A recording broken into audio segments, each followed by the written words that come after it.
হামলার ঘটনায় নতুন তথ্য দিয়েছেন চিত্রনায়িকা পারভিন সুলতানা দিতির মেয়ে লামিয়া চৌধুরী।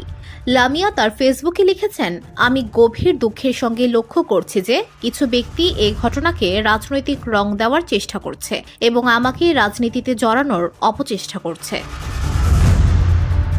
সোমবার দুপুরে তিনি কথা বলেন, আমি মাননীয় প্রধান উপদেষ্টার কাছে বিনত অনুরোধ করছি, দোষীদের দ্রুত গ্রেফতার ও দৃষ্টান্তমূলক শাস্তির ব্যবস্থা করা হোক। আমি আমার এবং আমার পরিবারের নিরাপত্তার জন্য পর্যাপ্ত সহযোগিতা চাইছি। মালয়েশিয়ান প্রযুক্তিতে তৈরি অত্যাধুনিক cleaning machine modern vacuum cleaner যে কোনো ধরনের ধুলো ময়লাকে পরিষ্কার করে ঘরকে করে তুলুন চকচকে ও আকর্ষণীয়। Modem, brand of luxury. নারায়ণগঞ্জের সোনারগাঁয়ে আত্মীয়দের সঙ্গে জমি সংক্রান্ত বিরোধের জেরে হামলার শিকার হন লামিয়া। গত শনিবার ঘটনার সময় তিনি সামাজিক যোগাযোগ মাধ্যম ফেসবুকে লাইভ করেন। সেই লাইভে লামিয়ার গাড়ি ভাঙচুর করতে দেখা যায়।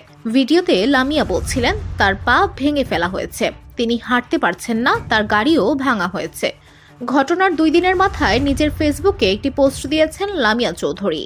সেখানে তিনি লিখেছেন, গত পরশু আমার মা প্রয়াত চিত্রনায়িকা পারভিন সুলতানা দিতির গ্রামের বাড়ি সোনারগাঁয়ে আমাদের পারিবারিক জমি দখলের উদ্দেশ্যে একটি সন্ত্রাসী গোষ্ঠী আমার উপর পরিকল্পিতভাবে হামলা চালিয়েছে। লাঠি, দেশীয় অস্ত্র এবং ইট পাথর নিয়ে তারা আমার উপর নির্মম আঘাত করে, যার ফলে আমি গুরুতর আহত হয়েছি এবং ইমিডিয়েট সার্জারি করানো লাগবে।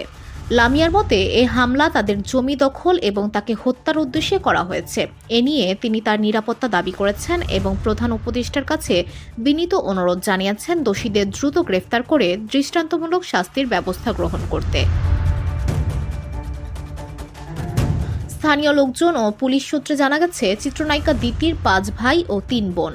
তার 4 নম্বর ভাই লামিয়ার মামা টিপু সুলতান 9 বছর আগে মারা গেছেন। তার পরিবারের সদস্যদের সঙ্গে লামিয়াদের জমি সংক্রান্ত বিরোধ চলছে। এ নিয়ে আদালতে একটি মামলাও চলমান।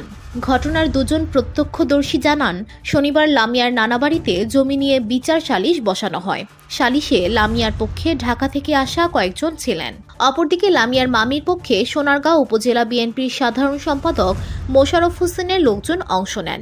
সালিশের এক পর্যায়ে উভয় পক্ষের মধ্যে উত্তেজনা তৈরি হয়। এক পর্যায়ে 2 পক্ষই হাতাহাতিতে জড়ায়। তখন লামিয়ার গাড়ি ভাঙচুর করা হয়। লামিয়ার উপর হামলায় বিএনপি নেতা মোশাররফ হোসেনের লোকজন অংশ নেন। জানতে চাইলে শনিবার বিকেলে বিএনপি নেতা মোশাররফ হোসেন বলেন, আমার লোকজন কোনো হামলার সঙ্গে জড়িত না, মহিলারা এটা করছে। আমিও গিয়েছি ঘটনার অনেক পরে, সেখানে গিয়ে শুনেছি লামিয়া লোকজন নিয়ে তার মামিকে মারধর করেছেন। একই দিনে লামিয়ার মামি লায়লা লুৎফুন নাহারের সঙ্গে যোগাযোগ হয়। তিনি সেদিন বলেছিলেন, আমার মৃত স্বামীর নামে 38% জমি আছে, সেখানে আমি আমার 2 সন্তানকে নিয়ে বসবাস করি। আমার একটি ছেলে অটিস্টিক। আমার স্বামীর জমি দখল করতে চায় লামিয়ারা। এ নিয়ে সালিশ বসলে লামিয়া ঢাকা থেকে লোকজন নিয়ে এসে আমার উপর হামলা চালায়, এতে আমি আহত হই। লায়লা লুৎফুন নাহারের অভিযোগের পরিপ্রেক্ষিতে কথা হয় লামিয়া চৌধুরীর সঙ্গে। গত শনিবার সন্ধ্যায় তিনি জানান, তার মামির এমন অভিযোগ সম্পূর্ণ মিথ্যা ও বানোয়াট। লামিয়া চৌধুরী বলেন, আমি তো আমাদের জায়গার দখলই নিতে পারছি না, সেখানে অন্যের জমি দখল করতে কেন যাব? অদ্ভুত তো, আশ্চর্য, এটা কেমন মিথ্যাচার। আমার ছোট মামি শান্তি মতো থাকেন, তাকে কেউই ডিস্টার্ব করে না। আমার মামার মৃত্যুর পর কোথায় শোক প্রকাশ করবেন তা না করে এই মামি সম্পত্তি নিয়ে উঠে পড়ে লেগেছেন। লামিয়া বলেন, তিনি তার স্বামীর সম্পত্তি নিয়ে যা ইচ্ছা করুক, তাতে কোনো সমস্যা নেই, কিন্তু আমাকে, আমার পরিবারকে তো এভাবে সবার সামনে অসম্মান করতে পারেন না। লোকজন ডেকে এনে আমার উপর হামলা করতে পারেন না, আমার গাড়ি ভাঙচুর করতে পারেন না, পা ভেঙে দিতে পারেন না, আমার গায়ে হাত তুলতে পারেন না। ভাড়াটে সন্ত্রাসীরা আমার গা থেকে ওড়না টেনে ফেলে দিয়েছে। আজকের ঘটনার অনেক ভিডিও ফুটেজ আছে, তাতে আমার সঙ্গে কি ঘটেছে তার স্পষ্ট প্রমাণও আছে। আমার অন্য আত্মীয় স্বজনও সেখানে ছিলেন, তারা সবাই দেখেছেন।